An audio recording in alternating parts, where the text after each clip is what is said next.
Racing games have always had some of the most impressive visuals on their respective hardware, and Mario Kart is no exception. But which of these games has the best visuals? Well, obviously 8 has the highest fidelity graphics, being relatively new. But what if we compare the specific visual decisions made in every single game and rank them against each other considering context, like when they came out, the hardware limitations they had, and what new contributions each entry brought to the series? We're going to break down the comparison into 5 categories, or cups if you will, and each game will be awarded points based on their position at the end. Here's some quick disclaimers, let me know which Mario Kart you think looks the best, and let's start the race. Wahoo!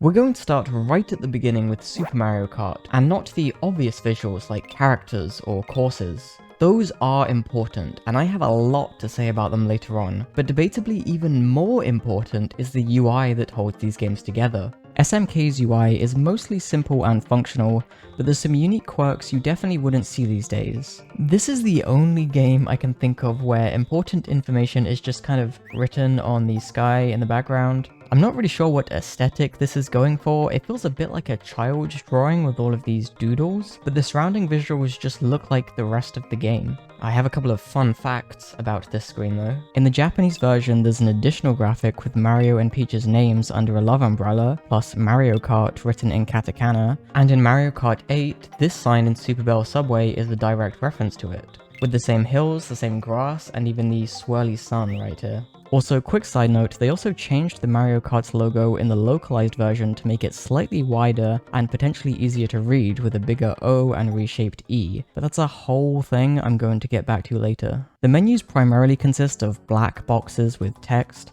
but the character select screen is actually pretty unique. It looks very industrial and brutalist compared to the otherwise very bright, colourful graphics, which really helps the characters themselves pop. The same cannot be said for the cup selection though. This is pretty terrible and a good example of what happens if you just keep adding stuff instead of considering visual hierarchy. The in-game HUD goes back to being very simple but functional though. This is from back when Mario Kart's Grand Prix mode had a life system, as you can see with this counter down here. Although this icon is weirdly aligned and leaves a random gap. Your lives also switch between being represented by a cart and your character's face depending on the menu, so that's a bit inconsistent and confusing. Something strange I noticed is how at the start of each race, your item box has this blue number 1 in it, and once you pick up an item it just vanishes, never to be seen again. It doesn't seem to represent your starting position, the lap you're on, or the race you're on, so I really have no idea what this is. I can't find anyone talking about this, so either it's actually really obvious and I'm just kind of stupid, or I guess I'm the first person to care. Every time your position changes, the graphic momentarily gets bigger in order to attract your attention. While it's a little overdone and distracting in my opinion, this is actually kind of ahead of its time. These days it's standard for important UI elements to give you just a bit of a nudge so you know they've changed, like a teammate dying in Splatoon 3 or an ability cooldown in Overwatch. And from what I can find, this seems to be one of the first racing games to implement a feature like this. Despite the hardware upgrade of this generation, when you focus on the UI, you can really tell this game is just Super Mario Kart's big brother. The menus are mostly text on top of black boxes again, and the character select screen is pretty much exactly the same thing. If anything, it's kind of a downgrade from this chunky piece of racing equipment used as a UI element to even more black boxes. To be fair, it does highlight the new 3D graphics for the characters, but we'll talk about that more in the next section. Player 1 and 2 are represented with blue and red this time, unlike the orange and green from Super Mario Kart. Those colors return for player 3 and 4. Orange and green just don't belong on P1 and 2 by modern standards, so I'm really not surprised they changed it. But as I went through these games, I realized this series actually has some really unusual choices of colors representing players. Like, okay, what color do you think represents player 1 in the modern Mario Kart games? Remember that answer because we're going to come back to it in a minute. The main menu just assaults you with every possible option at once. Visually, it's a bit of a mess and every single background is the same JPEG. Meanwhile, the race results are very similar to SMK, but instead of transitioning to a different screen for the overall standings, there's this grid design. Maybe it's just nostalgia, but I actually really love this. I think it looks really cool aside from all of the flashing text. They do this a lot, and it's just a bit too much. Being an early example of a 3D game, you get a lot of graphic design is my passion moments like this, where SNES era design philosophy mixed with more random flashing text and recycled UI elements just isn't working. I'm not joking when I say this is probably the single worst looking screen in the entire Mario Kart series, although in a way I can't help but love it for that. The HUD is fine though. It adds a new minimap which makes way more sense than Super Mario Kart using an entire 50% of the screen for the same thing, along with a speedometer you can toggle on as an option. The position graphic doesn't animate this time, but it does change color depending on your position, which is a nice subtle way of indicating how well you're doing from your peripheral vision. Although without any kind of outline or shadow, it can be hard to see in specific scenarios. This applies to the minimap as well, which is normally pure white, but turns blue on Frappe Snowland and Sherbetland because it would be pretty hard to see otherwise. Also, your character is represented with a Minecraft bed. 64 also introduced showing your lap number at all times, which is a great quality of life improvement. The timer now briefly pauses when you cross the finish line, and you can always see who the top 4 racers are, which I guess is mimicking the kind of overlay you see in professional racing, but I really don't see the function. I know some people like this, but either I'm not in the top 4 and this is pointless, or I am in the top 4 and you're telling me my position in 3 different places. This went on to be in multiple Mario Kart games, and I really don't understand why. Back to the shitty 2D games is what I thought would be the case here, but I was honestly blown away with Super Circuit's UI. The camera dramatically tilting down from the sky into the title screen is awesome, the menus are well organized with expressive unique animations and bright colors. These character portraits are clearly reused from Mario Kart 64, but I don't think that's an issue really. And then the core select screen has these awesome little artworks used to represent each stage. I really love these. Despite the limited color palette and resolution, they have so much mood and personality, and they add a real sense of life to the world that you just can't get in actual gameplay. Every possible moment of this game so far is just so charming. Why did I think I wouldn't like this one? Oh yeah, it's because I don't like this one. Going back to the title screen, you can unlock evening and night variants depending on how much of the game you complete. 64 was actually the first game to implement something like this, and its unlockable screen is probably the better one because it changes more than just the background, but it's still a cool feature that helps give the user a sense of accomplishment every time they boot the game up. The placement of the characters is interesting here too. Aside from Mario and Luigi in the center, they're ordered from smaller to larger, but the devs also specifically placed the characters to make sure their colors would stand out, causing a green-red pattern instead of putting 2 similar colors next to each other. The in-game HUD is very similar to 64 overall, with the coin icon awkwardly shoved in here. Some assets are uncomfortably close to the edge of the screen, which I guess is due to the limited size. Though I think the low resolution actually helped force them into a clear art style here. In my opinion, it looks better than 64, simply because it's more consistent. And one quick last note about Super Circuit, in the credits, each name is associated with a different character. Since there's no clear order to these or anything, presumably it's each person's favorite, which I just think is really neat. If you're curious, the least popular is Wario. Double Dash was a huge step above anything we'd seen from Mario Kart before, and its UI continues this trend. The menus are well organized, and while they don't have the sheer charm of Super Circuit, they do feel modern and clean, while still retaining some fun details like these shine gear things in the options menu, and this flag wave effect behind the map selection. Everything is so animated and bouncy. Look at how these UI elements overshoot as they come into vision before settling into place. This is also the first time the Special Cup got its own unique icon. Up until now it's changed in every game, including this hideous red S in a blue diamond from Mario Kart 64. The character select screen is more akin to Smash Bros this time, giving way more space to highlight the full 3D models of the character you're picking. Although the character select icons are weirdly aligned here and seem to cut off in random places, this is one of those things that's not as much of an issue on a low resolution TV, but would definitely have to be cleaned up these days. The HUD is also solid, the lap and position graphics have switched places this time, and the current lap is emphasized by making it bigger, since this information is going to be more relevant at a glance. The minimap also has more detail showing every character's face, which also makes this top 4 graphic even more redundant now. And we have this new dynamic item box that will jump around to indicate which item is currently in use. For the first time, it smoothly scrolls through the item roulette, which really looks great. This is probably also the most unique item box in the series. Normally it's a square of some kind, and in 8 it's a circle, but in this game it's this. I don't know what this is. It's quite awkwardly aligned though. It's uncomfortably close to the position graphic, and it almost aligns with the top of the number, but not quite.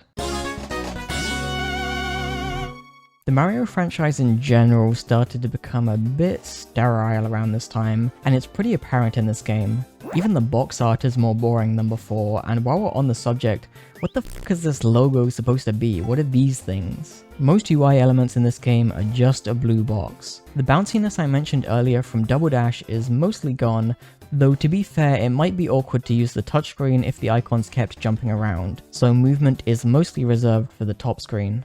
But being able to draw your own emblem is an awesome feature which I would love to see come back.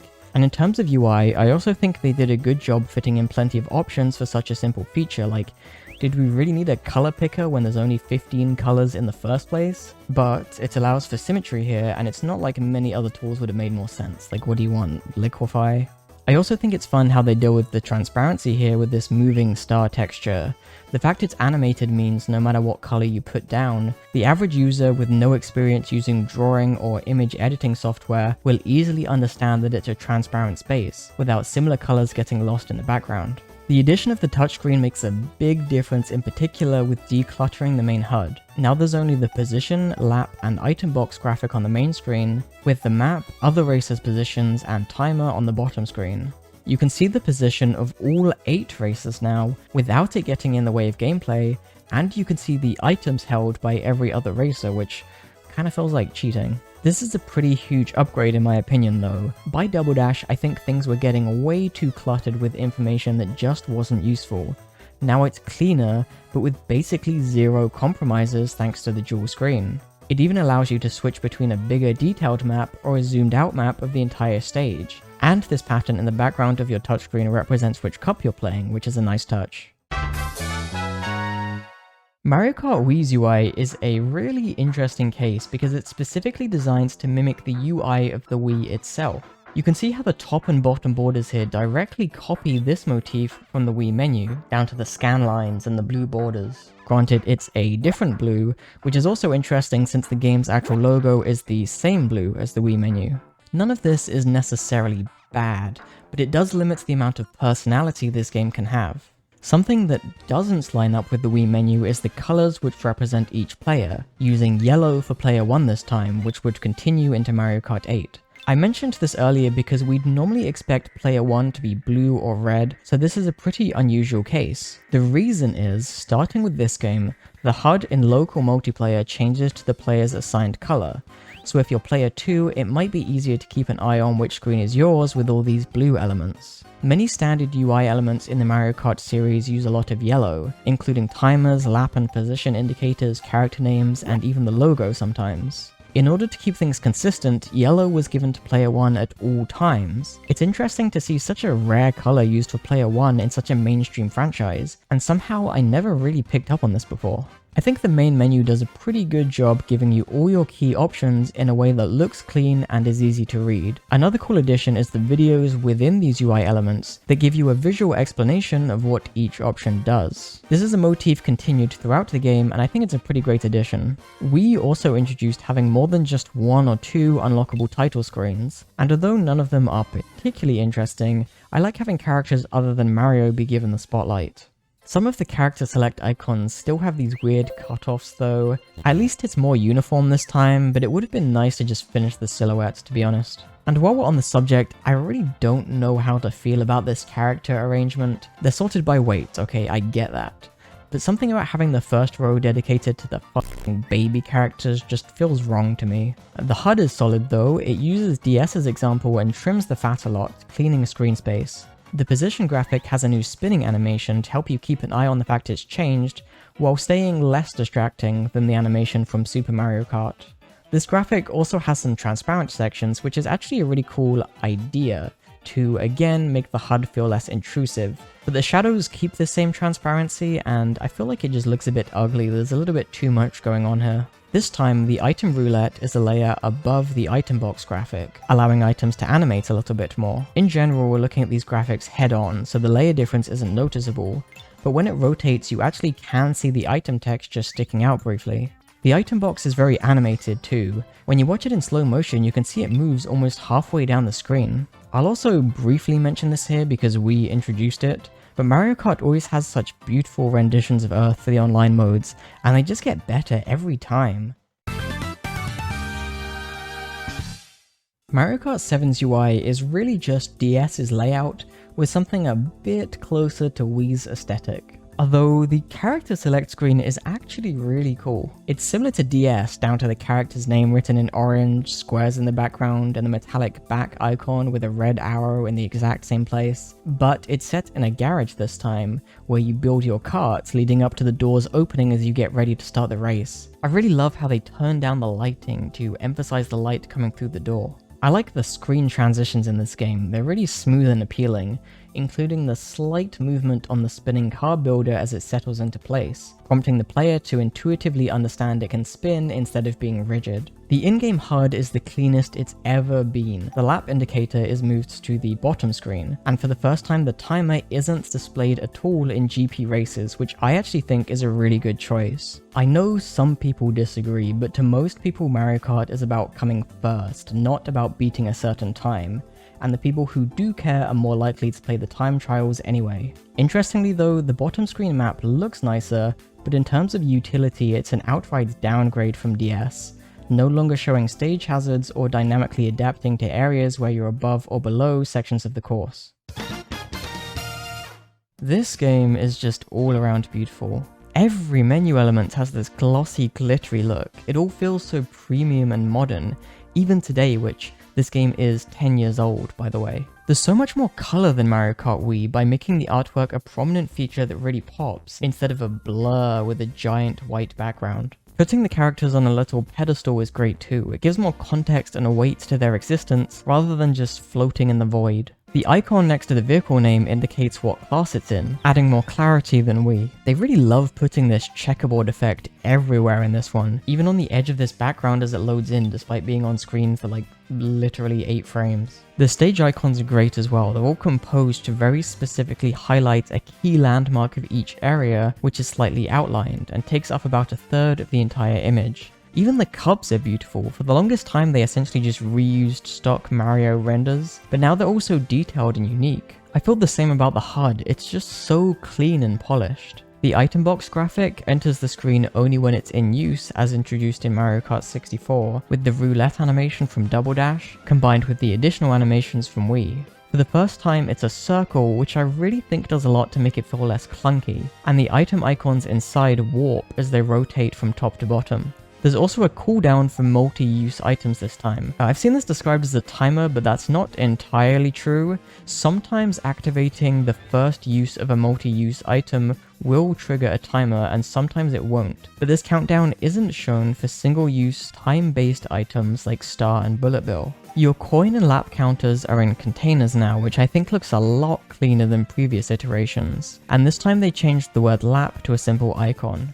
Also, for the first time the position graphic is in the bottom right, so it's officially been in every corner of the screen at this point, and it disappears just before the end of a race to add some additional suspense. Overall, it's such a great combination of everything they've learned throughout the series with this serious amount of polish.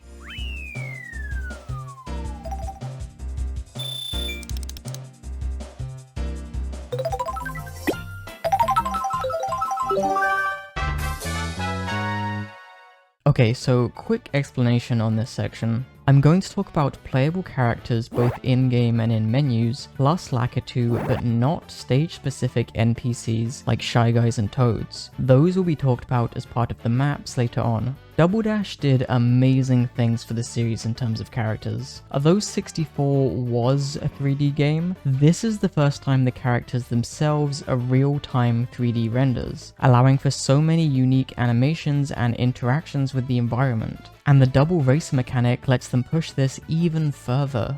You can see the back racer in full without being obstructed by the cart, meaning the animations have way more room to perform and emote. They react to the cart being bumped, celebrate when they hit someone, and even throw items by hand now. And all of these things are given specific performances to highlight the personality of each character. The back racer swings their hips and adjusts their feet as they drift around tight turns, adding so much weight and tangibility to your cart. They even leave the cart and interact with the ground in certain situations, which is something you just don't see in any of the other games. It adds a level of personality you really just can't get by looking at the back of a sitting person's head. There's some really specific animations too, like on the eyes here. The upgrade from basically zero character animation in all previous games is just crazy. For the first time, we also get to see real-time 3D models of the racers on the character select screen. They have such great expressive animations too, like look at how much Bowser's mouth stretches as he roars, compared to this far stiffer animation from 64. The models aren't entirely up to modern standards. DK is very smooth and shiny, which would be improved in future games, but honestly they're already like 80% of the way there. Something that really impressed me was how the characters react to different lighting scenarios in this game, like shadows from nearby geometry or warm light from a fire. Double Dash has this system where you can enter areas of shadow, but it's only specifically defined places. Smaller shadows and areas of light within an otherwise shadowy place don't have any impact on the characters, so 64 was kind of ahead of its time in this instance. Overall though, this one is a weird case because it's a 3D game where the characters are pre-rendered and then pasted in as 2D planes. It's similar to Donkey Kong Country, but this time we're dealing with a 3D environment. I do remember noticing this as a kid, but the illusion is generally pretty strong, and even on a clearer modern monitor, it's not something you're going to actively think about while you're actually playing. And it's a pretty genius move in my opinion. Compared to Super Mario 64, which released just 6 months earlier, you can see the huge step up in visual fidelity. Mario almost looks as good in-game as he does in promotional artwork. Compared to Super Mario Kart, this game must have looked incredible at the time, with tiny details like the crease in Mario's hat, or Peach's strands of hair, who also wears her usual crown this time, instead of some kind of hairband that she wore in the previous game. Though this does have its limitations, and it means the camera can't move much. There actually are rare instances where the camera is at a different angle, and the effect falls apart pretty quickly. The animations are all pretty stiff and generic too. There's a bit of squash and stretch which helps, but they're really kept to the bare minimum, and they don't provide much personality outside of these singular animations on the character select screen. There's something really funny about these icons. They are animated, but they're not actually doing anything or even in some kind of interesting pose. In fact, if you look at Luigi, you can clearly tell that he's T-posing. You might notice the characters look pretty similar here because they are. In fact, almost all the character animations are reused from 64. Technically though, they're not exactly the same in all cases. For example, Yoshi's left arm is slightly lower and his right arm is moved forward, allowing you to see more of the saddle. And his blink animation seems to just be missing a frame or something because he never actually closes his eyes, just kinda twitches. This game does have cool unique features for the characters though, especially in the menus. Once you select your racer and cup, the character will smash into the UI, and before selecting them you can even make them jump up and down and shoot shells. In-game, the characters have just a bit of squash and stretch as well. Lakitu does have unique animations though, and his proportions are pretty different too, making his face bigger in order to allow for clearer expressions. There was a point in Super Circuit's development where all the characters had big heads like an Nendoroid or something, so I wonder if this design was left over from that period. The cloud is more animated this time. It squints its face when you're being lifted as if it's actually helping, while in 64 it just kind of blankly stares directly into your eyes. They also change facial expression when they put you down this time. After looking through all the games, this is still probably my favorite version of Lakitu. He's just really cute and well animated in this one. Just 4 years after Super Circuit's release, Mario Kart DS characters' visuals were a huge step up for a handheld device, although they're understandably also a noticeable downgrade from Double Dash. Despite being limited to always sitting down again, on the character select screen they still have more detailed, personalized animation than previous games where this was the case. Normally just some version of throwing their arms around, because yeah, they're sitting down all the time. These also get reused for the celebration animation, which is actually pretty common in the series. And aside from that, they pretty much just stick to the standard tilting from side to side and flailing their arms around when they get hit. Rob is a really interesting choice for a guest character, and his animations are very fittingly stiff and robotic, although they do allow for a bit more flexibility when he gets hit, since he wouldn't be able to move his arms up and down otherwise. The light on his head also goes off during this animation. NPCs are mostly pre-rendered 2D sprites again like 64, including Lakitu, who is seriously downgraded here. He's really blurry without any clear facial expression or animations, and this is the only time in the series where he isn't there to count down the start of the race, although he is affected by light in this one, which is a nice touch. In Double Dash, when Lakitu was performing some kind of safety duty like saving you from a fall or reminding you to go the right way, he had this flashing light strapped on his head. This is completely removed from DS, which I honestly think is a travesty. It was a really funny design. It did return in Wii, but only when you're going the wrong way, and after that it was gone forever. The Lakitu downgrades, and in some cases just complete removal of him, are pretty understandable though, primarily because the screen is just so small and low resolution, being barely higher than the GBA and still lower than the SNES. Using a simple number countdown can be bigger, higher contrast, and placed in front of everything else, making it much clearer on such a small screen. Double Dash and all games after DS actually had both of these, Lakitu and a countdown. So Lakitu himself becomes more of an additional detail rather than a vital use of screen space at that point. In Double Dash, DS, and Wii, the numbers and either go or start come into view with the same animation, but in 7 and 8 this was changed, giving the countdown a softer animation, resulting in go being more impactful. They've really tried to hide a lot behind the low resolution too, like Yoshi just straight up doesn't have any legs. It's so blatant, but I guess they thought people wouldn't notice. But it's also strangely inconsistent because similar characters like Drybones do have legs, which just highlights how weird this looks.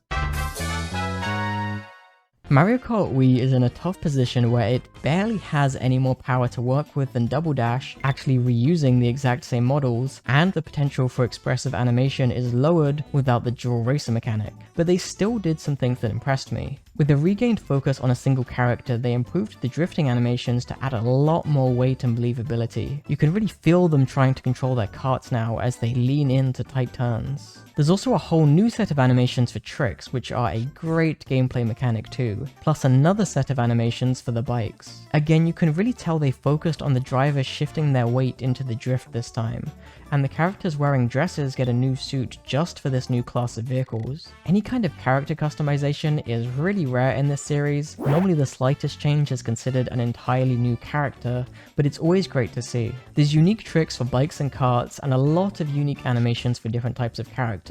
Some animations are reused though. It's kind of funny how Toad was given the baby animations, but it does make sense really, and the same goes for characters like Mario and Luigi, Peach and Daisy, Koopa and Drybones, etc. There's some really nice small details here too, like the way the fabric of dresses spins around realistically. Diddy Kong slaps his ass. Characters don't hold items anymore, but they do have animations for throwing them, which I guess is a nice middle ground. Lakitu's animations are just slightly better in some cases, like when he's counting down they added a bit more movement to the arm. He also counts down the 3, 2, 1 on his fingers, which I was surprised to find has actually been the case since 64. It's a very specific detail I wouldn't expect from animations in that game. By far the best Lakitu detail that's completely unique to this game is how he can interact with the environment and hazards in it, like getting squished. As far as I can tell, this has been completely removed since, and it needs to come back, I'm begging you. Okay, so first of all of these characters have hard shadows, with the only exception being this gradient on Mario's hat, and right here on Yoshi. Someone on the Mario Kart team is a freak. For an SNES game, these sprites are actually reasonably expressive, and the 3D effect works well with some really smooth rotations. Some of the animations are pretty funny though. Peach is supposed to be winking, I guess, but it looks more like she's falling asleep at the wheel or something, and by the time they got to animating Mario and Luigi, I think they just ran out of ideas. In this game, the characters don't have a state where they just rotate around and a state where they're animating. Instead, those two things are always tied together. The rotation is the animation, so if Yoshi's facing sideways, his tongue will always be completely out. It makes sense on the character select screen, but not so much on the map where he's just always doing this. This is actually pretty smart though. When you're looking at the character from behind, they turn left and right, fairly standard stuff. But when you see them from the front, that's because you've either spun out or crossed the finish line, situations where the character would be emoting instead of just sitting still. There is a unique animation for finishing the race though, but it's only front facing. You can see here how the camera starts to rotate playing the usual animation and then suddenly snaps to the new one. There's also a unique animation for characters to glance at other racers as they pass. This is something I did not expect to be introduced in the series this early. You can really tell they were adding as much character and believability to this game as they possibly could at the time. Characters have shadows, but instead of an actual transparent texture, it just flickers between on and off each frame. But to be fair, this effect genuinely does kind of work. Check this out too, at the end of a GP, racers are given the traditional bottle of champagne, and family-friendly characters like Peach and Bowser seriously chug some booze in the Japanese version. This was changed to more boring animations in other regions. They're still pretty cool, though I can't really tell what's supposed to be happening in some of them. The character icons at the end of a race are amazing too. They look genuinely depressed when they lose. Mario Kart 7's characters are mostly the same as in Wii, meaning they're also mostly the same as Double Dash.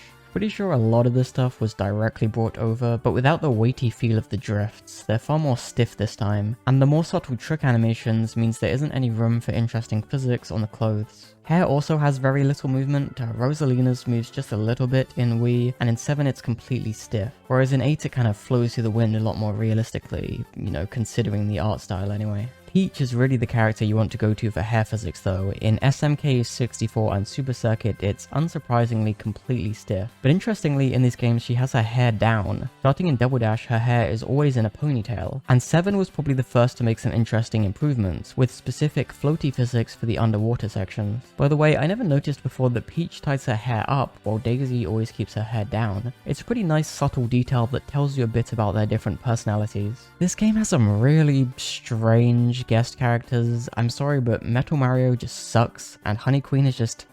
I don't even know. One was probably easy on development time, and the other is kinda funny, so I guess it's fine. Wiggler is a fun addition though, and I like the detail of him turning red when he gets mad. Lakitu had a couple of changes here, the biggest being the new sign it used to tell you you're on the final lap. This time it just says 3 out of 3, which you can probably read faster and is presumably easier on translation as well. They made a similar change in Double Dash, where the sign that previously said reverse is now just an arrow. I think it's best to communicate things as clearly and universally as possible, so these are good changes in my opinion. Another interesting thing about Lakitu that I never noticed or even seen mentioned before, he normally wears his usual goggles and a microphone, but on levels with underwater sections he has a snorkel, with him and the Cloud also wearing swimming goggles. It's interesting because almost every time you see Lakitu, he's not going to be underwater, but then they've removed this in Mario Kart 8 despite actually having an underwater start line. Easily the biggest upgrades to the characters in Mario Kart 7 though, the new animation when you've been squished. This has been a part of Mario Kart for a long time. In 64 you float down like a piece of paper, which is kinda cool, but 7 was the first to consider what driving on flat wheels would actually look like. This is an awesome detail. Probably goes without saying, but these are by far the highest quality character models we've seen. For the first time we get precise animations like the character's eyes moving as they look around, or physics on hair and small parts of clothing. They even have real fingers. There's much clearer facial expressions and detailed distribution of weight, like when you're gliding, boosting, or braking. They even stay wet for a while after leaving the water, and similar effects like the blooper ink are significantly improved. Characters also hold items again, which really makes everything that much more tangible. There's a lot of trick animations in this game, too many to go through, but there's some interesting standouts. Metal Mario strikes these strong statue-like poses, while Pink Gold Peach just doesn't. for some reason. Tanuki Mario has some cool ones, there's a couple of dabs in there, and then there's... Lakitu has some interesting changes most people won't notice. Since he reacts so quickly now, he needs to be able to switch between animations in certain situations. The lighting in this game is amazing, and it's something I'll mostly talk about in the map section later on, but you can see how the shadows in this game react to light properly, which really helps push certain effects like the sunrise on Moo Moo Meadows. The shadows also properly react to ambient light, so in the older games when you go into an area of shadow, your character still has their own shadow, which is not how light works. In 8, the shadow silhouette disappears, but there's still some soft ambient occlusion where the light is being blocked even more than the main area of shadow. This is how light works. One of the only complaints I have about the characters in this game though, the award ceremony sucks, just showing you highlights of gameplay. It's way more fun to see at least some kind of unique event, even if the animations are mostly reused. But I'd love to see a return to what they did in Super Mario Kart, Super Circuit, and Wii, where we actually see the characters outside of their karts standing on a podium.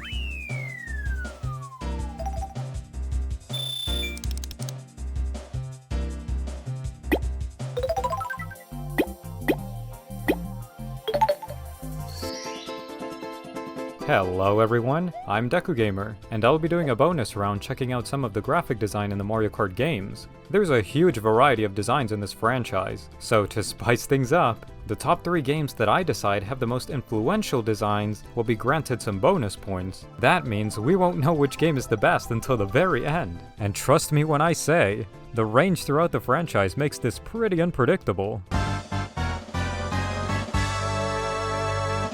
The graphic design in Mario Kart 64 may not look super impressive, but it does set the groundwork for a lot of future designs in the franchise. Take the shot design for example. While it does look fairly generic, the sign became a staple for the franchise, being used in lots of future games. But there's much more subtle influences too. The Mario Star design establishes a racing theme that we see adopted further in Mario Kart DS, with the solid white and red stripes. By the way, the typography on this one, having edges chopped off, is likely taking inspiration from the SMB1 logo, which eventually became the iconic Mario Maker font. A lot of these designs also cleverly leverage the Nintendo 64's limitations. Since background assets don't have to be super high-res, they practically exploit the use of gradients. Whether this was intentional or not, the gradients became an iconic part of Mario Kart's entire brand identity, using it in the UI, as well as a lot of the logos moving forward. It seems like there was a tight budget for the designers in this game overall. Story of my life. Opting for free-to-use fonts like Rockwell instead of hand lettering, and even using some pre-existing assets in some of their designs. But limitations are often an opportunity for creative solutions. They're signs that the designers in this game knew exactly how to capture the themes of these levels with typography alone. For example, using type with a stylistic choice like this, combined with a serif number 4, establishes that old-timey feel just with the type alone. Or even the serif font being used in the Mario Ferry. It instantly looks more exclusive and high-end. Well, obviously it looks ridiculous the more you look at it, but for a background asset that you see fairly quickly, if at all, it conveys a lot with very little. But if you thought that looked goofy, there's designs that are straight up silly, like Yoshi's face being slapped onto a flag, or slapping Luigi's face on all sides of a cube, and of course the iconic Wario's face creating the worst trip ever. This game in particular leverages the most iconic parts of the characters, whether it be their faces or their names. Unfortunately for Yoshi, it seems like he tends to get the worst designs in the entire franchise, as we'll see. One last note on this game's designs though, is that the Japanese version had a lot of parodies instead of original designs. Brands like Marlboro, AGIP, Mobile One, Goodyear, and the 76 gas station were all parodied in that release. As far as I'm aware, future games didn't parody existing brands anymore, so maybe this approach was too risky to continue. So overall for Mario Kart 64, there's a lack of identity in the game's designs, using mostly gradients to connect it all together. But it does set a lot of groundwork for future Mario Kart designs, as we'll explore more throughout the video. Mario Kart Double Dash is a massive improvement from the previous games as far as graphic design. This game has some of the most ambitious and clever designs in the entire franchise, and there's significantly more thought put into these. For example, the Luigi Racing Team sign has an actual design to it. It's no longer just plain billboards with text. There's more design decisions being made here, like using Luigi's colors and leveraging the circular design to look like a tire. Double Dash is also the first game to really take their fake brands more seriously, establishing fonts and color palettes to develop special brand identities. Luigi Tires, for example, seems to use the Impact font, with a drop shadow style reminiscent to the Mario Bros. Arcade logo. But why even go through all the trouble of designing all these little things in the first place? Well, I would argue that it does a lot to make the player feel immersed. It's cool to see designs like this in any game, because it feels more like an actual world, and the GameCube era really explored that as a possibility. And apparently this style worked because it continues to evolve into modern games. And speaking of evolution, the shoot sign has been upgraded to a really cool and dynamic banner. I'm just happy that they had a team of graphic designers for this one that actually know what they're doing and have resources to do anything. Designs like the Luigi Grand Prix are actual god tier designs. It's interesting to look at and has a feeling of cadence to the design. It's no wonder they use this one so much in future games with basically no alterations. The point that I'm getting at with this is that the designers for Double Dash created very timeless designs, ones that won't look dated in the future. Sure, they had some designs like Mario Racing that only served to establish the Mario Sunshine theme, but overall, they created a lot of iconic designs. By the way, if you weren't convinced that the designers were goated, there's the Super Mario sign, which is a clever use of balance and use a stencil type to blend both words into one. Or the Peach Grand Prix sign. Nothing too crazy, but notice how adding a new element to a design like Welcome can add balance to the overall design. And even the Danger Piranha poster likely pulls influence from constructivism, so they definitely know their design history too. All of this to say that the effort put in paid off. And as we'll see in future games, they put the same amount of emphasis moving forward. On the topic of inspiration though, a lot of designs like to call back to other games in the Mario series. The Sunshine Yacht logo uses the typical Mario font, but the ring around the Shine sprite references the box art to create familiarity. Or Luigi Oil being a great testament to how much identity this era had. It plays on the Luigi's Mansion font so well, even incorporating the eyes from the original. And an even better example is Baby Park, where things get really impressive. They made the branding of the stage revolve around Yoshi's Island, using their unique art style to create 3 distinct designs that actually have a significance. What's Luigi's Tires? Well, we don't know. But what's Bowser's ship? It's clearly that. Another example is the skating rink sign, establishing that it's for shy guys. Even things as simple as the Peach Beach advertisement on the bus shows us that these designs have a reason to be there. And again, later in the franchise, they do this even better.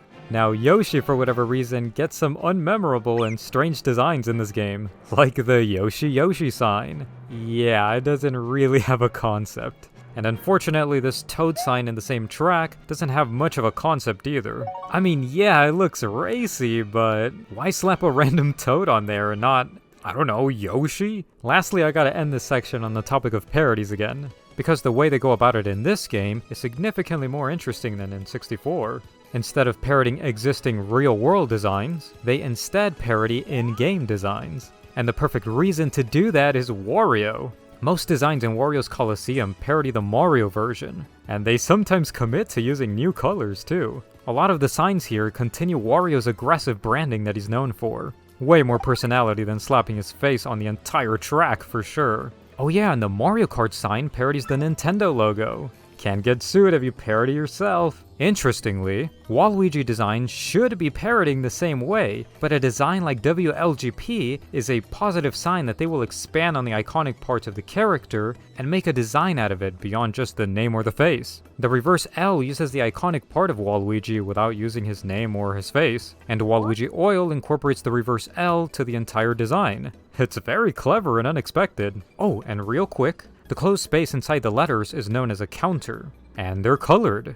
Similar to how the counters in Luigi Oil are colored. Double Dash really kickstarted a trend of some serious world building in this franchise, with designs that effortlessly look interesting and playful. Sure, the designers aren't perfect. Like, there's poor contrast on this one, and they stretched the logo on this one. But overall, they're really good. So much in this game became iconic and ingrained in the franchise, and for very good reason. Mario Kart DS unfortunately reuses a lot of old designs, specifically from Double Dash. But the good news about reusing so much is that we get a good look at what the designers considered to be iconic enough to not change at all. Designs like these are completely intact, and I think seeing these unchanged can teach us what versatile design actually looks like. Now, there's also a few designs that got very small tweaks to them, like the chute design having different color backgrounds, Koopa Sport returning with a shine sprite instead, and the Sunshine Parts design being slightly reformatted to pass as a banner design. Some designs, like the Yoshi Egg one, have more drastic changes, being reworked into a massive egg. The original stuff is what's more fun to look at though, mostly because of how they take inspiration from the previous game. This Dangerous Chomp design pulls inspiration from the Double Dash danger sign, making the text come out of the mouth again. And this Yoshi Kart one with some nice complementary colors takes inspiration from the filled counters of older designs too. And then there's things like the Mario Grand Prix logo, that's even more original. The GP being bigger and higher contrast to the background is a cool way to direct emphasis, and the lines giving the design motion is a nice touch too. And of course, Wario gets his fair share of clever designs too, with this Wario Racing one using Wario's sharp mustache shapes as part of the design. Honestly, it's a hidden gem of a design, and one that makes the track feel just a little bit more alive. And speaking of making tracks look alive, there's an attempt at world building with these trucks. Unfortunately, they do fall flat. The Yoshi fruit on the truck is nice, but it lacks a concept unlike the P-Wing truck in Double Dash. But the Fresh Cheep one has an actual concept. Sure, it's fairly generic, but it's still not bad. There's waves all around the truck giving it a slightly stronger branding. I understand there's no point in being so detailed for a DS game that butchers the textures like this, so this is honestly the best case scenario. But it's also for that reason that they didn't do a lot for the direction future designs would take. Not because they didn't want to, but because the way it's displayed would have undermined their hard work. It was still worth a shot though, and the few designs that are original is great proof that they wanted to do more. And as we'll see in Mario Kart Wii, they did just that. Mario Kart Wii is probably the biggest jump in design quality in the franchise. For this game in particular, I want to go over a few designs that stand out in their own track, just to showcase how much variety was introduced in this game. And trust me, this game has some serious range. In Luigi's Circuit, there's this cool design that improves from the Double Dash one, but it cleverly adds bricks instead of using solid color, giving it a bit more personality. And guess what? The Luigi Kart billboard now uses brown, establishing its own color palette branding. And speaking of new branding, Luigi Tires has a fresh look to it. The new type is super cool. All the letters except for the letter I are carved out of circles, likely representing the tire shape. And the sharp cuts also feel like that of a wrench. Almost implies that Luigi Tires also installs the tires and doesn't just distribute them. Moo Moo Meadows is nothing too special. They use the Double Dash color gradient in a new way, but more interestingly, this Moo Moo Meadows sign with 2 cows uses light blue as their branding, a color traditionally used for dairy products. It's cool to see how real-world familiarity begins to seep into these games' designs. Toad's Factory has a few signs that have effortlessly playful typography. Item Box is a clever design, using the O as an actual item box. The B and the X even have a blockier look for the visual pun to work, and the factory sign having the A misaligned makes it look like it follows the rotation of the cogwheels. Now get ready for this one. Coconut Mall has some serious world building, and it all starts with the information graphic. The framing around it associates that of a fancy hotel, indicating that the mall is expensive. And the border for the signs on the ceiling indicate a consistent look, aka branding. Fun fact about the sign, by the way, they stretched the whole design from before, and they wrote toilets instead of restrooms.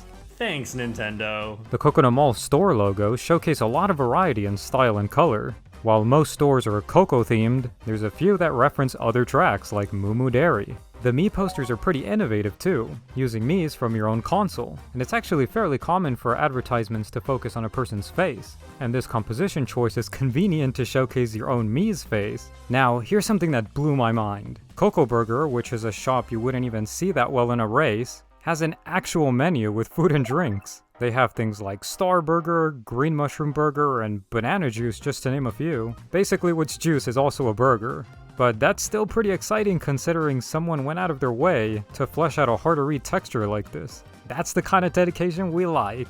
DK Summit has these two signs with an amazing hand lettering look. First off, it's on wood, and then painted with a spray can, then painted over that with a brush. This multiple use of techniques gives the designs a distinct variety we haven't seen in the franchise yet. I like that they opted for graffiti lettering on this one. It makes the track feel like it was put together by normal people and not corporate sponsors. Wario's gold mine is not a gold mine for graphic design, unfortunately. The sign for the stage actually has a kerning error, funny enough. In case you didn't know, kerning is the space between the letters, and normally you want them to be a bit closer for easier readability. What is great though is the idea of the sign being bolted in to match the track's aesthetic. That's something that they thankfully pick up in future Mario Kart games. Now, Daisy's Circuit has two cool designs I want you to see. The first being this 1-Up Coffee one. It uses brown halftone dots to cleverly show the bubbles you would see in a cup of coffee. And the other one is Fireflower Oil. It's a funny concept considering how dangerous fire with oil is. But the cool part is adding a big flower in the background, adding texture, instead of using a typical pattern. Koopa Cape does this too, with the blooper splotch and the green shell giving the back of the typography something interesting to accompany it. Now, Dry Dry Ruins does something pretty innovative. The sign is an actual part of the stage. It's not just a regular billboard like some of the other stages. The typography is insane, and as far as I'm aware, is only used here, unlike the Special Cup one reusing the Luigi Tires font. And the Yoshi Sphinx is a great callback to the one in Mario Kart Super Circuit. This is how it's done. And they didn't neglect Yoshi on this one. And what's even more peak than this sign is the entirety of Moonview Highway. So many fantastic designs in this track, and believe it or not, they're all unique from everything else. There's a lot of cool references to previous tracks like Moo Moo Meadows, Toad Factory, and even Coconut Mall, all with their respective branding. These constant references to other parts of the game create an ecosystem of visuals that make everything else in the game feel familiar. But it's not always about references. For whatever reason, they went way too hard on some of these designs conceptually. This Mario one going into a pipe is a very innovative take on billboards. There's motion and custom framing, a very unique way of using the sprites, and it's just overall amazing. My favorite concept though has to be the Moonbank sign.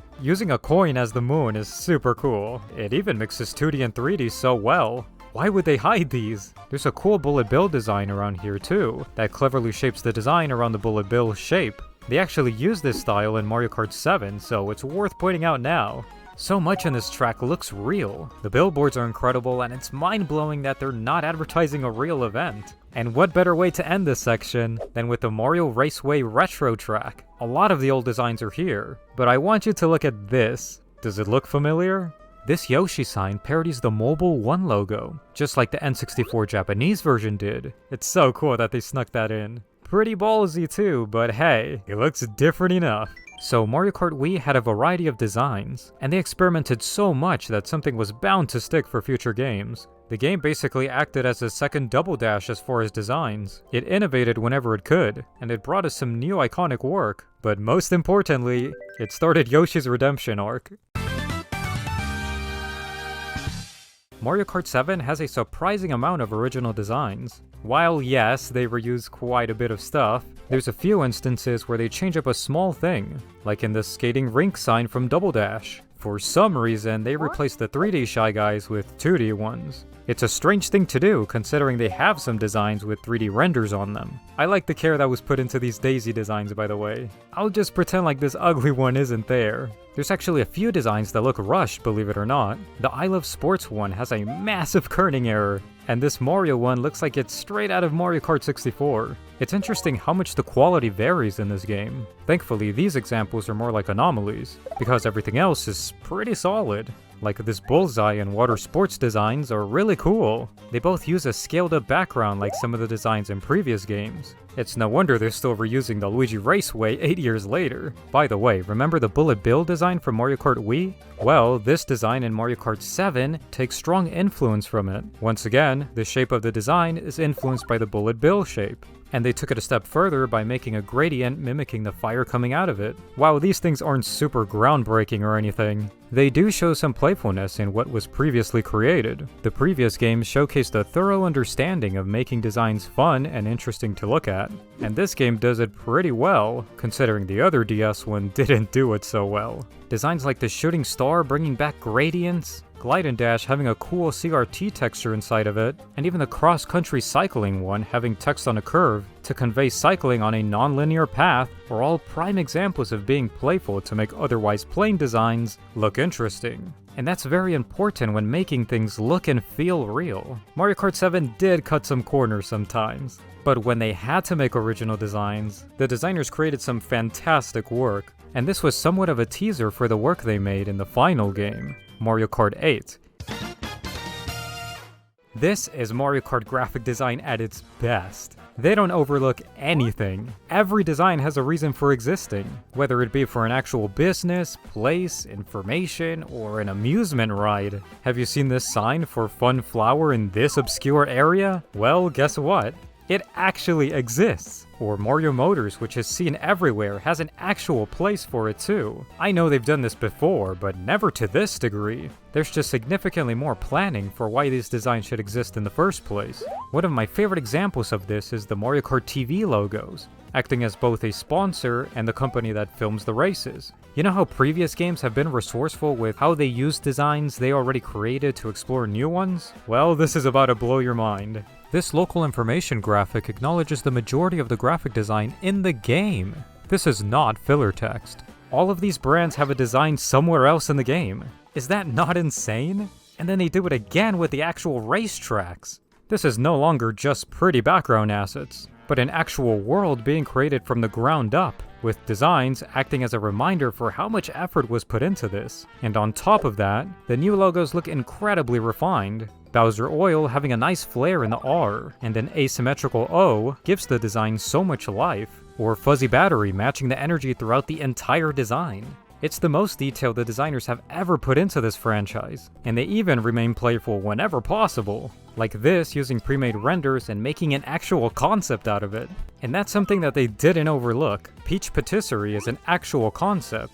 French pastries are not a far stretch from what Peach does. So creating something new that still aligns with the character's general interests became an effective way of designing. And some designs even leverage iconic parts of the franchise, like the Lucky Twos carrying the car in this design. There's such a wide range of designs in this game that have that caliber of thought put into them. I wish I could go through all of them, but there's so many. A quick glimpse at them though, and I'm sure you can definitely see what I mean. There's a lot more flexibility with this game's designs as well. Banner logos can be posters, and posters can look like advertisements. Certain designs were created with versatility in mind, and it doesn't stop there. Brands like Sunshine Airport allow other brands like Galaxy Air to create a reason for tracks to be used in a new way. They create their own versatility in that way, and the designs that aren't versatile are contextual. One of my favorite examples of this in the franchise has to be the graffiti in the subway. They just knocked it out of the park. World 1-2 looks gorgeous, and having it alongside a mural that uses the subway's dimensionality to its favor is just nothing short of greatness, and the graffiti in the rest of the tunnel is just as great.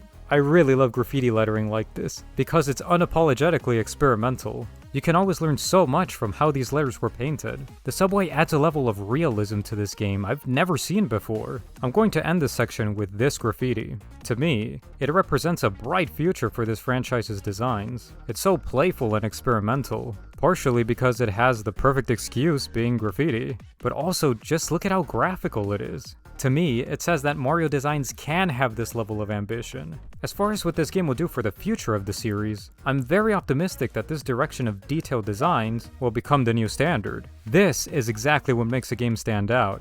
It's what makes a game feel so real and immersive, and honestly what makes a game feel familiar. While there's always room for improvement, it looks like this approach to design will become the norm for Nintendo moving forward. Games like Mario Odyssey and Splatoon already have incredibly detailed world building like this, and I think the developers know that dedicating some extra time to the graphic design will always pay off.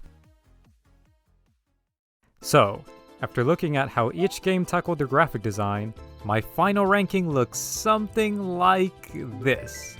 These have to be my top 3, with Mario Kart Double Dash surprisingly being the best one in the franchise, as far as setting the standard of what's possible in their graphic design. Bet you thought Mario Kart 8 had an easy dub, huh? While their designs are the most polished and honestly more ambitious, Double Dash was the first game to show us what's possible for Mario Kart's graphic design, and in my opinion, this game gave us the most iconic designs in the franchise, especially when considering the amount of resources they have now versus back then.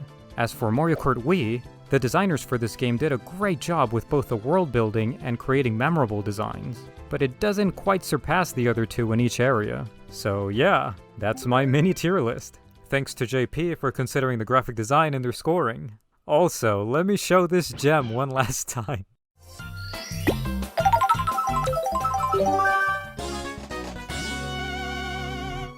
We're gonna get DS out of the way because this one just sucks when it comes to items. Okay, so after the higher quality item models in Double Dash, DS returned to 2D sprites in the vein of Super Mario Kart, Super Circuit, and 64. So at this point, it was still more or less the standard, but they still somehow look worse than ever before. First and most obviously is the lack of animations. Green shells in particular don't spin for the first and only time in the series, and it really highlights how flat they are. But it's not just an aesthetic thing, it genuinely hinders gameplay, because it can be hard to tell if shells are actually moving or not, made even worse by the lack of any kind of trail in this game. This is something I really just don't understand the reason for, because even on more limited hardware, these things were always there before. Item boxes are lacking in color compared to Double Dash, and you barely even notice the effect when you smash into them. Interestingly though, the question mark is on a layer above the box itself, meaning it can be seen at all times. In most games it's actually inside the box, with the exception of Super Circuit where it has this unique non-transparent design.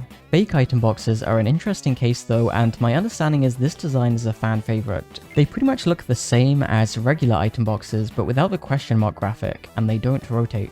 It gives you a sense that something's off, but it's not as blatant as in Double Dash where they were completely redesigned to be red. In order to make this effect a little bit less obvious though, they appear as normal item boxes from a distance and transition once you get close. And Mario Kart Wii returns to this formula before they were completely removed in all following games. The fake item boxes in 64 were closer to DS, with the only standout feature being the upside down question mark, so I guess these ones are Spanish.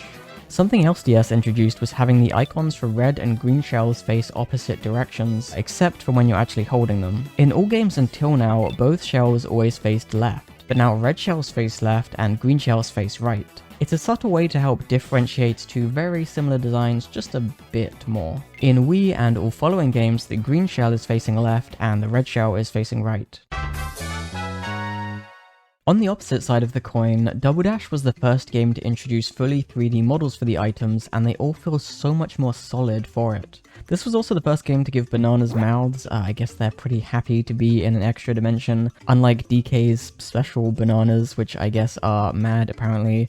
This is a fun design, but I don't actually have that much to say about most of the specials. They are cool, but in terms of visual design, they're really nothing original. Item boxes more or less get their modern design starting in this game. In Super Mario Kart, we had these item panels, I guess. They more or less just take the design from Super Mario Bros, which does make a lot of sense. When you drive over them, they turn into a smiley face, I guess, which makes me like this version a lot more than I originally did. But with these boxes becoming 3D in Mario Kart 64, they were redesigned to feel more like you could smash right through them. To communicate this, they were given this stained glass-like transparency, with bright colors to make sure they always stand out. When you drive through them, they smash into multiple planes. In 64, some of these planes retain their transparency in this animation, and some become opaque. I'm not really sure if this was an artistic choice to make the effect more visible, or simply a rendering limitation. While 64 had great design improvements for the item boxes, Double Dash pushed it so much further with better lighting and effects. Instead of a pure, digital-looking gradient, they're given more texture with these checkered patterns. Unlike 64, the graphic question mark no longer rotates, but simply bobs up and down. This is actually quite an important change because it makes them more visually consistent at all times. And when you do also have fake item boxes in this game, you want to make sure there's at least some visual consistency so no one's getting tricked unfairly.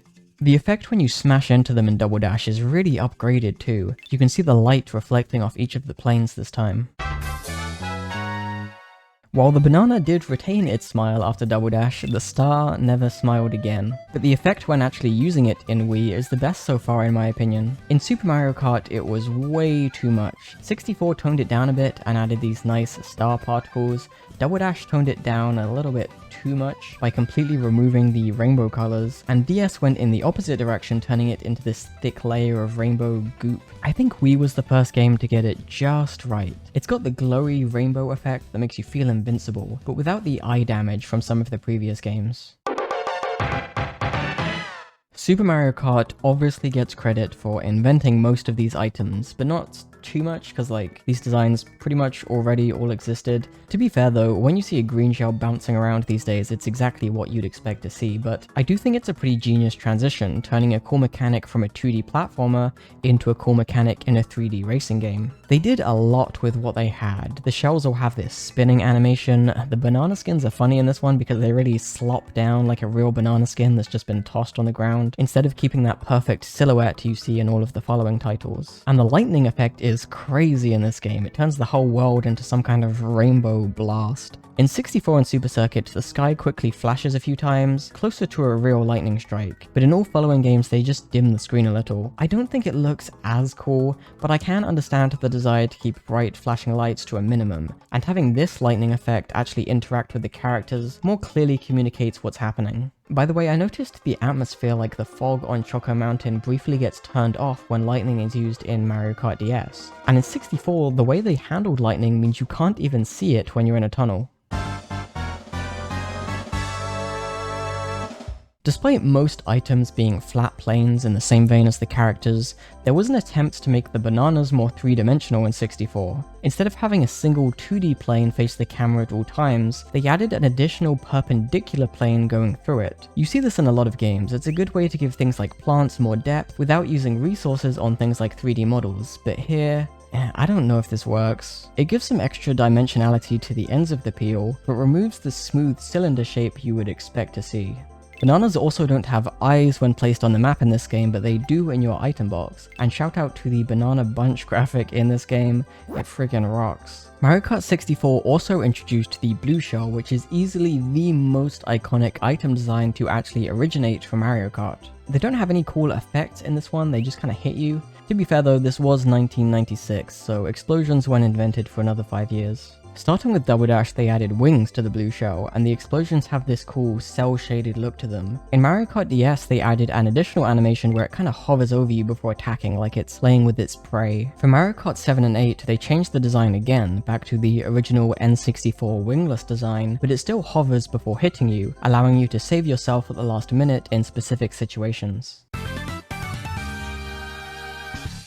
One thing Mario Kart 7 definitely upgraded was the blooper effects. I'm pretty sure this animation is directly used from Wii, but that's not really an issue. What's important is the ink. This time you can actually see it fly towards the screen and splat on impact.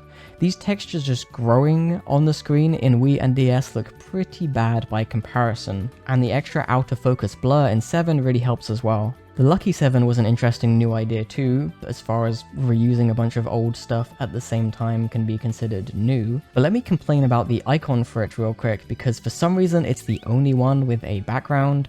It looks really unprofessional, like someone couldn't find a transparent file, so they just took this image off Google, faded the edges, and called it a day. I have to assume they're trying to make it stand out and feel special, but I don't like it. It's just too inconsistent with the others. As with the characters, most of this game's items are like a SMK style version of 64's ideas. But as I mentioned before, this game is in the unique position of having the modern item box design with the limitation of not having any transparency to work with. Their spinning animations are all in sync in this game, which actually wasn't the case again all the way until Mario Kart 8. When they respawn, they just kind of grow. In 64, they came up through the ground instead, and in all games since, except DS, they've continued with the growing animation, so Super Circuit actually pioneered a couple of things in the item section. In DS, they just kind of fade in with no animation, by the way. And as an extra detail, in Wii they started to overshoot a little to make the animation more bouncy, which was continued in 7 and 8. When shells hit players, they just kind of flip upside down and then kind of disappear, which is the same in Super Mario Kart and 64. In DS they do something similar, but they spin around in the air a bit to communicate a bit more of a believable impact. And for the first time in Double Dash, we get them smashing into pieces upon impact, which is continued in all of the other games.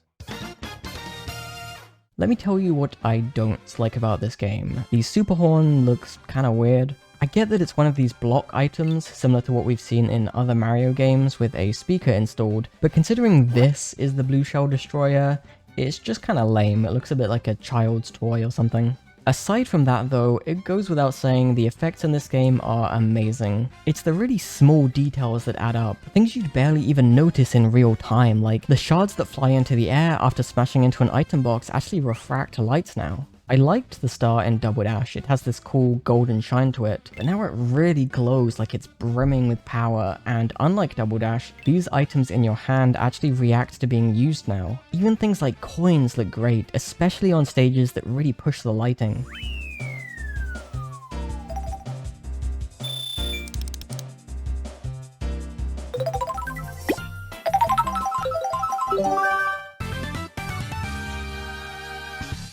This section will cover how the karts themselves look and how they interact with the environment, but of course going into specific things about how the environment looks will be saved for the map section coming up next. Mario Kart 7 obviously stands out for its introduction of customizable karts and the addition of gliding and driving underwater, although technically Super Mario Kart also did that last one, and DS, and 64, which even has a special bubble effect for this despite barely being used. While driving through different environments just increases the potential for interesting maps. Design-wise, I'm not really a fan of the customizable karts. I get the idea, but I'd rather have a kart that feels specifically designed to look a certain way, rather than a mishmash of random stuff. And I always thought both the big and small wheels just look a bit stupid. Racing cars are supposed to be cool and sleek, so I have to morally object to these. To be fair, big wheels can work, but they need to be paired with a kart that is designed for them. Customization also means there's less variation in wheel size for a single kart. Your front and back wheels can be slightly different sizes, but it's a far smaller difference than in previous games, which had some really cool and unique designs using this. We're going to have to get just a bit subjective when I talk about whether kart designs are good or not, but they're mostly just okay here. None of them particularly stand out to me. The visuals when you're gliding or driving underwater are pretty cool though. The underwater sections in particular have your kart really swing from side to side, which is fun. I like the glider's animations too. It's very snappy and bouncy when it loads in, and it flutters in the wind a bit as you descend. Okay, so this is Nintendo's first time putting Mario characters in karts, and in terms of design, they are karts. They're pretty much all the same as each other with a few different colors, although 4 out of 8 are red, another 2 are yellow, leaving green and blue as the only unique colors. Peach and DK Jr. were also specifically given unique pink and brown wheel colors, which were removed in 64, but then Peach's pink wheels were re-added in Super Circuit. Every other character has a variation of yellow or orange wheels in this game, except her, I think. Wario might be an exception. His wheels are yellow or kinda purple depending on the angle, so I can't say for sure what these are supposed to be. It goes without saying that SMK's karts are pretty basic, but they clearly put effort into trying to make them interact believably with the world as much as possible. They added small details like the highlights on the wheels to give a sense that they're spinning, and there's different animations for driving through terrain like grass, mud, or water, which also help communicate if you're off-road or not. When you're on the main track, your wheels only throw particles into the air if you're taking a tight turn, and these have unique animations for different surfaces too, such as dirt, sand, or asphalt. The karts in 64 really aren't a gigantic step up or anything. They all share the same design with some color variation, but they did make improvements, for one being the visible exhaust, along with a bunch of other really cool effects. From an unintended angle, you can see how multiple semi-transparent layers were used to create this effect, and honestly it holds up really well. This doesn't really match the art style of the rest of the game, but I like the comic-esque onomatopoeia words like poomp that narrate how your car is interacting with the environment. There's an effort to make terrain effects more realistic in this game, although a lot of them come out looking a bit like an MS Paint spray brush. Something I love though is this effect when getting a boost. It spreads around you like wings as if you're flying through the course, and it just looks sick. Double Dash was the first major leap forward for the series, adding various karts that can be used with multiple characters. There's 15 unique karts in total, plus a few that are mostly just recolors. For the most part, I really love these. They did a good job creating a mix of karts with cooler, sillier, and then more standard designs, and they go well with the characters who own them. Wario keeps his awesome car from Wario Land 4, Waluigi's is based on the shape of his iconic nose.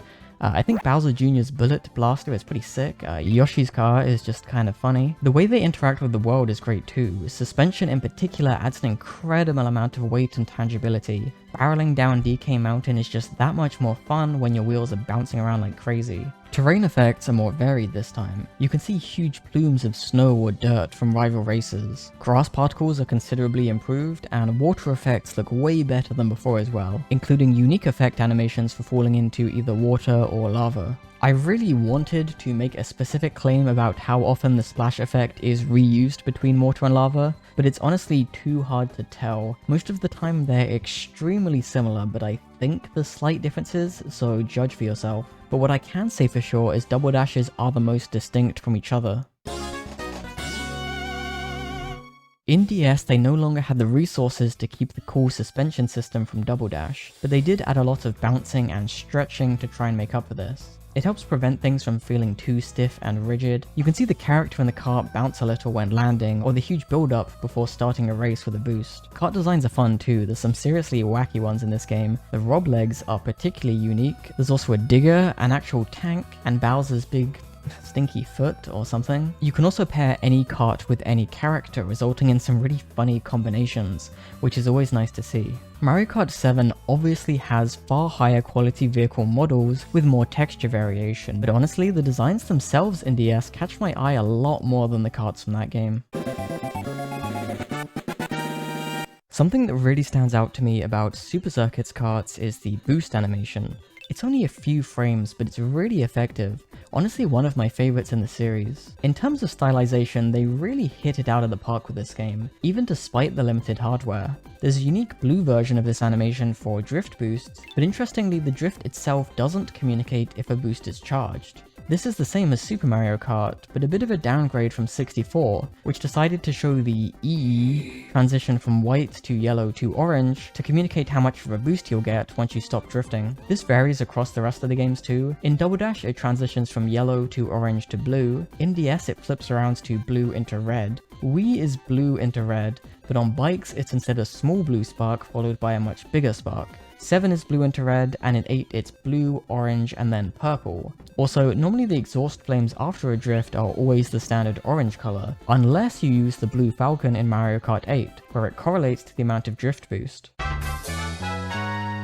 The obvious standout feature of Wii's karts are the new bikes, which in turn come with new animations for drifting and wheelies. I know these inside drifting bikes are broken in terms of balance, but they're seriously so cool and really fun to use. There's a decent chunk of different designs shared between 3 different weight classes, and for the first time every single kart changes color depending on the character it's driven by, which I think is a great way to add some additional variety and personality. There's some really specific details too, like the booster seat has a design on the wheels similar to Baby Daisy's Gem when you play as her, but it looks like Drybone's Shell when you play as him. It really helps each kart match its driver, without the overall design necessarily having to correlate. I think there was an effort here to give different weight classes different vibes. Light characters have sillier designs like the Booster Seat, Chief Charger, and the Quacker, while heavy karts have cooler designs like the Off-Roader, Flame Flyer, and Flame Runner, leaving medium karts somewhere in between. I think this is a pretty smart way to provide different types of karts while generally making the designs relevant to the characters who will drive them. Interestingly, there's also 3 completely different versions of the standard kart, with different steering wheel placement for different sizes of character. The Mini Beast is absolutely repulsive to look at though, I hate this bug-eyed thing, but it's made up for with some pretty sweet designs like the Blue Falcon and the Dolphin Dasher. This bike's wheels even have a beach ball design to go with the ocean theme. They really knocked it out of the park with the Karts in 8. There's a new class of vehicles, being ATVs, and there's so many small, unique details between all of the karts. Like the animated horses on the Prancer, which go faster when you're boosting, the moving cannons on the Landship, the shoelace exhaust pipes on the Bounder, and the ink exhaust on the Splatoon karts, which are particularly well designed, referencing the ink tank, the splatter shot, and obviously the ink strike special from Splatoon 1. Some karts have special adjustments for different scenarios too, like the propellers on the Koopa Clown when you're driving underwater or in anti-gravity, or the back of the P-Wing opening up. I was convinced the Cat Cruiser would use its tail as a propeller underwater, but it unfortunately doesn't, so that kinda sucks. Karts also have actual headlights for the first time. This is getting a little bit into territory I want to save for the map cup, but it really does look amazing and adds a ton of atmosphere to these dark areas. You can see in Wii there was kind of an attempt at this, with this weird glow around the characters on dark stages, but it's hardly even worth comparing. I love the anti-gravity effects too. The wheels rotating horizontally is a great way to communicate this change without it being too difficult to create this animation for every single kart combination. The maps have a motif where blue equals anti-gravity, and the karts also react with blue lights of their own, which can change color to represent how much of your drift boost is charged. There's situations where it might be hard to see your wheels in anti-gravity, so this helps ensure things are clearly communicated at all times, and it just looks pretty cool.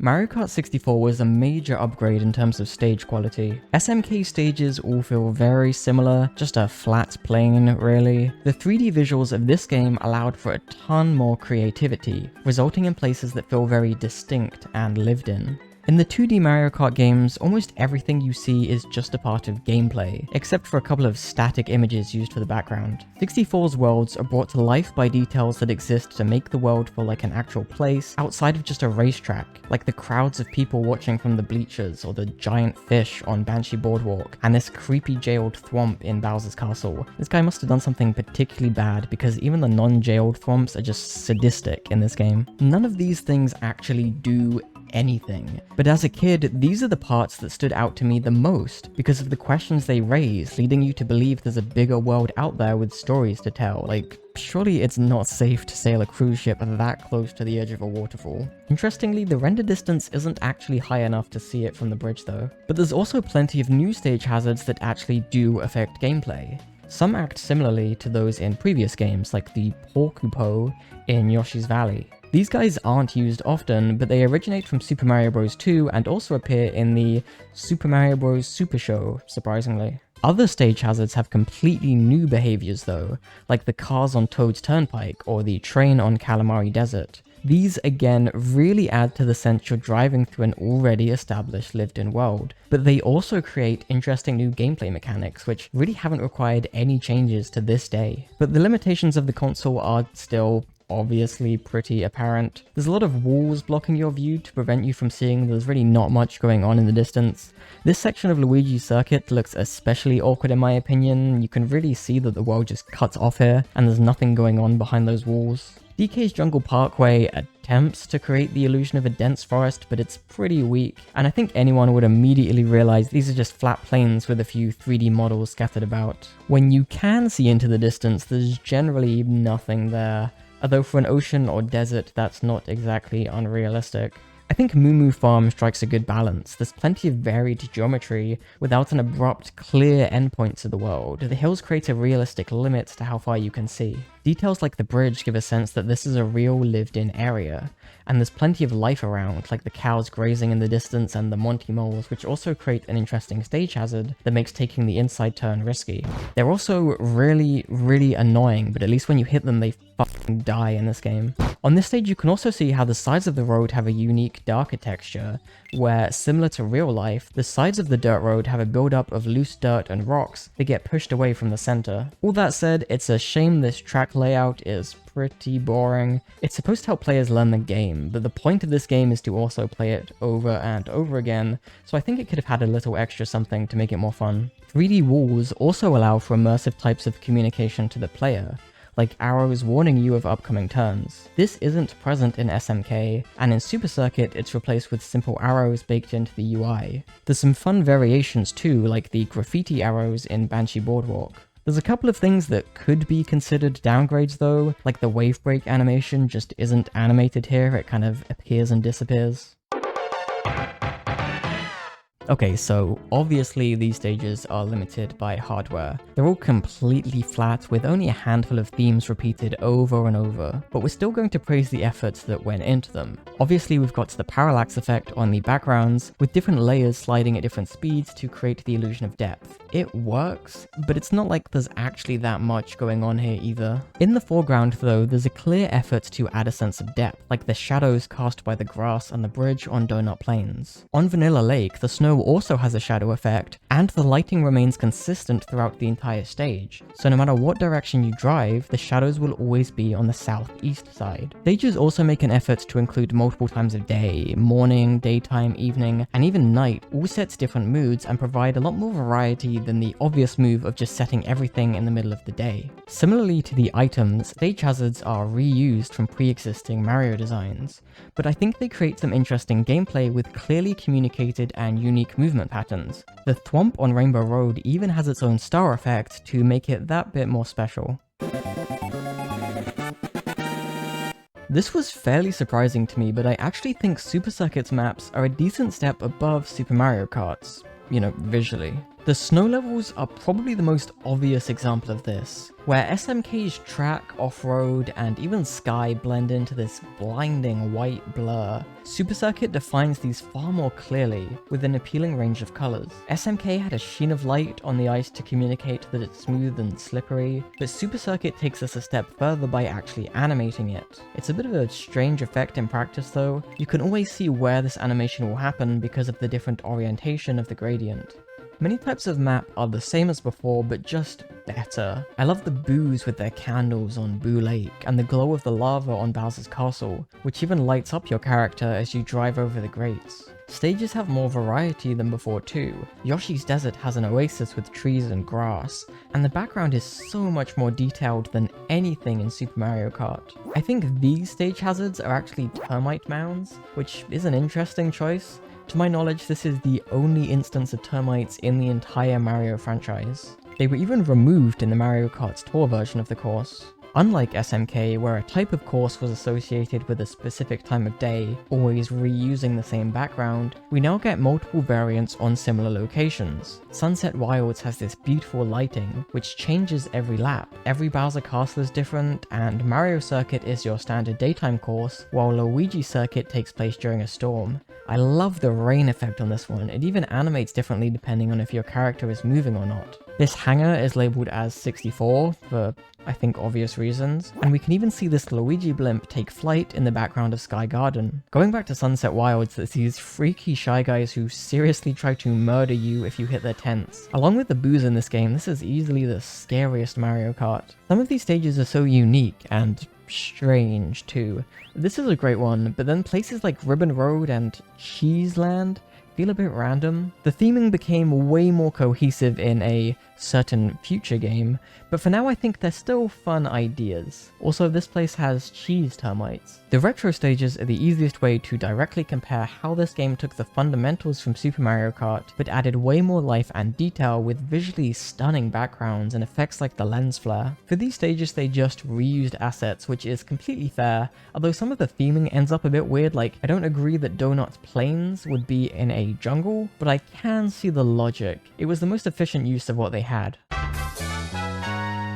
Double Dash took the improvements from 64 and just ran with them. The theming this time is amazing, like the cave entrance on Dino Dino Jungle doesn't need this dinosaur design, and most people will never even notice, but they added it anyway. Every idea on every stage is pushed so much further and there's so much variation. I seriously think you could drive around these levels for hours and the illusion of being in a living, breathing world wouldn't be broken even once. Compare Toad's Turnpike to Mushroom City. Instead of just a skybox in the distance, you can clearly see this huge city sprawling out in all directions. The NPC vehicles are more interesting, like the Wiggler cars, which even lower their heads for tunnels on Mushroom Bridge. Everything is just so detailed, with frequent use of the iconic mushroom and star shapes. There's even traffic lights and pedestrian bridges. I love these large overpass roads. These look crazy, but I've been to Tokyo and they're actually pretty common, so you can see where the inspiration comes from. Another common thing was just the insane amount of porn stores over there, which they also took inspiration from as seen on Peach Beach. Daisy Cruiser rocks from side to side, turning the tables in the dining room into a hazard, which is genius. And I love how the stages are in a connected world this time too.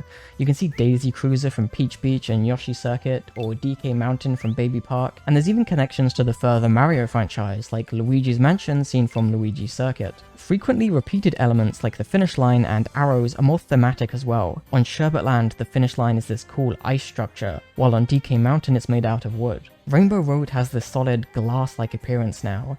It's a lot more tactile than the flat textures from 64, and instead of reflecting the night skybox around it, there's this cloud effect. The contrast of a sunny day being reflected by a surface while surrounded by the night sky gives it this extra magical appearance. This version of Rainbow Road also seems to be dedicated to celebrating the items of the series, while 64 focused on the characters. 64 had a handful of arrows that were reused. Some fit pretty well, like the wooden ones on Yoshi's Valley, but then in Bowser's Castle they just stuck a green PNG on the wall. It still helps the player, but Double Dash significantly improved how they looked. Sometimes they're a static structure, and sometimes they're an LED panel. This time on Bowser's Castle the arrows are just straight up evil, and on Waluigi Stadium they're alive, I guess.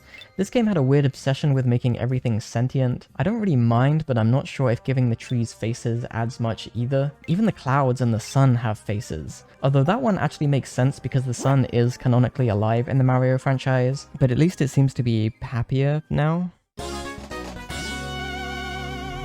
Well, I guess that didn't last. Okay, yeah, so this game removed all of the faces, but they actually did keep the sentient clouds on the Double Dash retro stages. It really goes without saying that in the handheld category, DS is a huge upgrade over Super Circuit and even 64 with its higher quality models and textures. The world isn't quite as in-depth as Double Dash though, but considering the hardware limitations, I think this one actually holds up pretty well. Like 64, it returns to using quite a lot of 2D planes in place of 3D models. Every game does this to some extent, but it's a case of how close these instances are to the player and how noticeable they are. On the Luigi's Mansion stage, you can see how the trees are dealt with in a similar way to DK's Jungle Parkway, but a transparent space is left in between them with another layer behind. What you're seeing isn't particularly different, but it does look considerably better. The atmosphere on this stage is great too. I love how the mansion itself is just a silhouette with these glowing windows from the start line, and the falling chandeliers have this very spidery look to them. It's very creepy. I feel like Double Dash focused more on creating completely new places, like a cruise ship owned by Daisy or a theme park made by babies. DS has a lot more instances of visiting pre-established locations, like a Pianta Town, Peach's Castle grounds, and Luigi's Mansion as I mentioned before, which again appears in the background of Luigi Circuit despite looking completely different. Desert Hills, Airship Fortress, and Tick-Tock Clock all take inspiration from previous Mario levels as well. Tick-Tock Clock is a particularly cool one, obviously taking inspiration from the Mario 64 level of the same name. I always liked the crazy vibe with all the turning gears and swinging pendulums, and there's some great small details too, like how these gears are all rotating around something that looks like a green warp pipe. There are some completely unique locations though, like Yoshi Falls, to the bottom of the tier list because this map fucking sucks. One of the big focuses of Mario Kart 7 stages was the addition of gliding and underwater sections, and this made them much more vertical with deep trenches and steep hills. Bowser's Castle even has a mid-air finish line. Daisy Hills really pushes the sense of height. As soon as you make the first turn, you're confronted with this giant ramp, which you can tell you're going to be jumping off of because of the nearby boost pads. Seeing it from the ground really helps put into context how high it is, and when you're gliding back down, you maneuver through these hot air balloons, which are completely unmanned by the way, to further push that sense of flight. I think they also wanted to drill in the feeling of height by making this stage windy, as shown by the spinning windmills and the quickly moving clouds in the background. Most skyboxes in this game are completely static, so this was a very specific choice made for this stage. A similar effort is made to highlight upcoming parts of the stage in previous games too. For example, DK Mountain puts the cannon on display in Double Dash, and in DS you can kind of see the Delfino Square Bridge in the distance, if you really squint. The focus on water in 7 results in some really pretty areas, like this cove where the light bounces off of the walls to create this amazing atmosphere. Underwater lighting looks great too, with the streaks of light breaking through the surface and all of these bubbles. There's a lot of other particle effects like this in the game too, like the confetti or the petals on Mario Circuit. These are a great way to make the world feel more alive and connected, while also highlighting areas to make them feel more special. And while I can't show it in the video, as a proud defender of always having the 3D slider all the way up, I really think these sections looked that much better on the original hardware. Piranha Plant's Pipeway is easily one of my favourite courses in the entire series, and I think it's so cool how they added these blue Goombas in reference to Mario Bros, where things are coloured blue underground to give the impression of dim lighting. They actually removed this in 8, which I guess it makes sense with the fancy new lighting, but I honestly consider it to be a downgrade. These guys were obviously blue anyway, so why not just embrace that? 7 does have downgrades of its own though. For example, they completely removed the spooky atmosphere on Luigi's Mansion.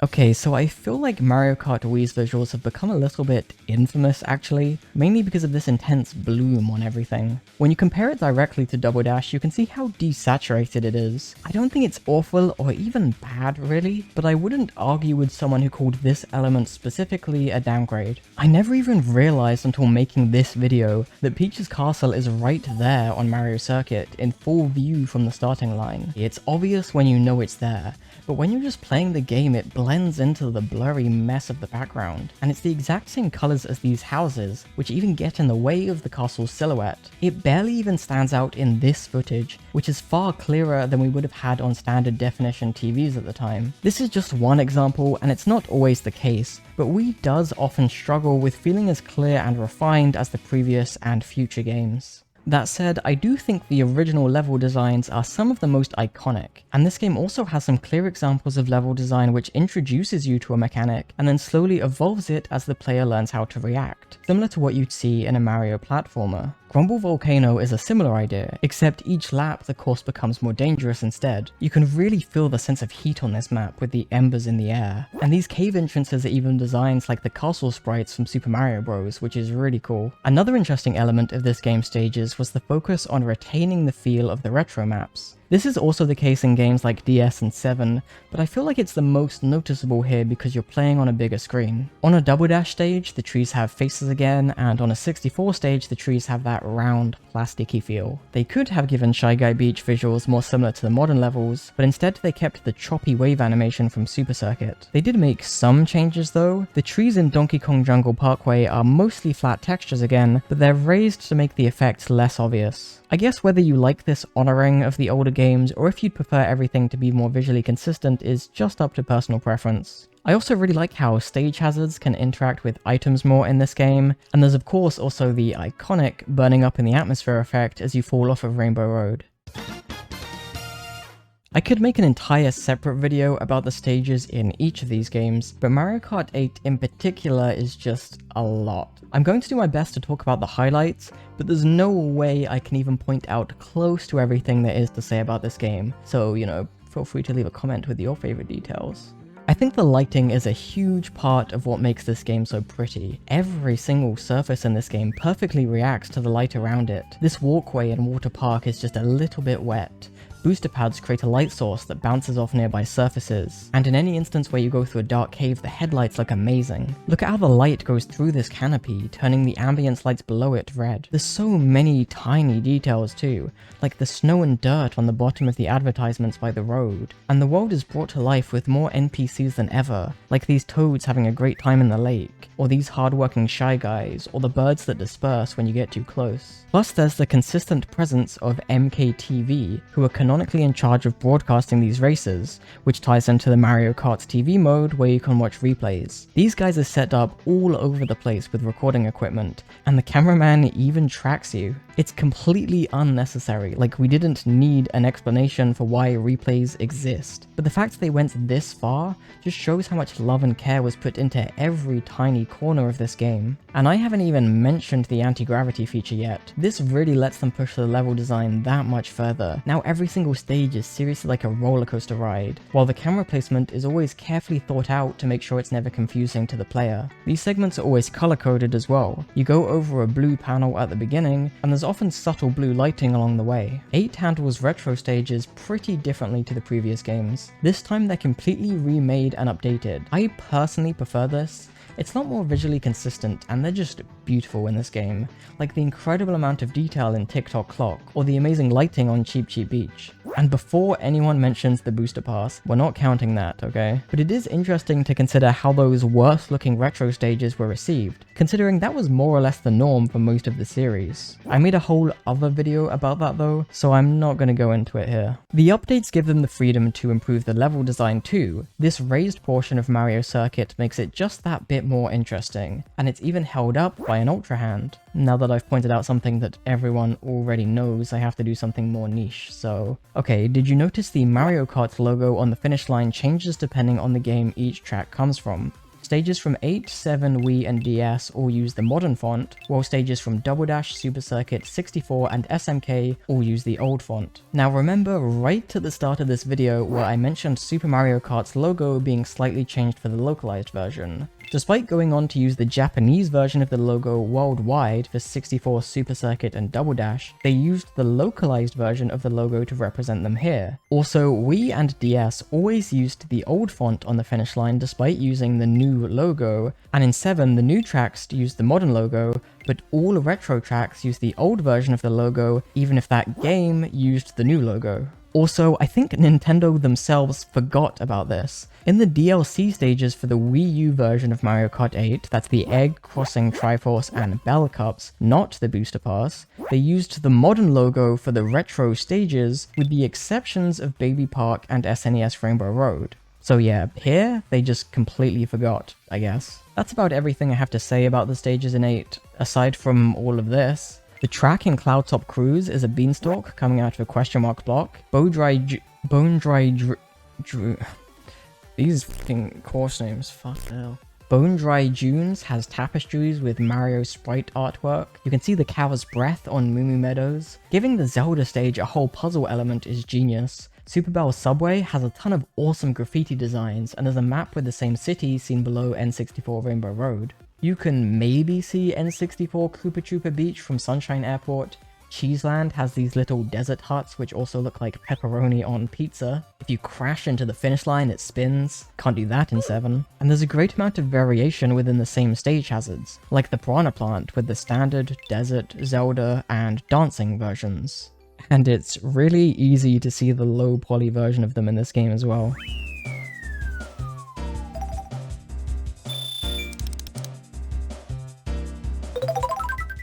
Regardless of the winner, all of these games are classic. I wouldn't have made this video if I didn't care about every single one of them, and I can't wait for the next game. Let's not forget the huge upgrade from Mario Kart 7 to 8, and the fact 8 is also a handheld game now. I really think we're going to be getting our first glimpse of Mario Kart 9 extremely soon. I think it's important to remember that these games aren't made by a mythical creature called Nintendo. They're made by real people who worked really hard to make them as fun as possible, within the hardware, time, and budget limitations they had. Right now, I'm solely focused on the visual artists though, and I'm going to end this video in a pretty unique way by taking a moment to appreciate those artists and their work.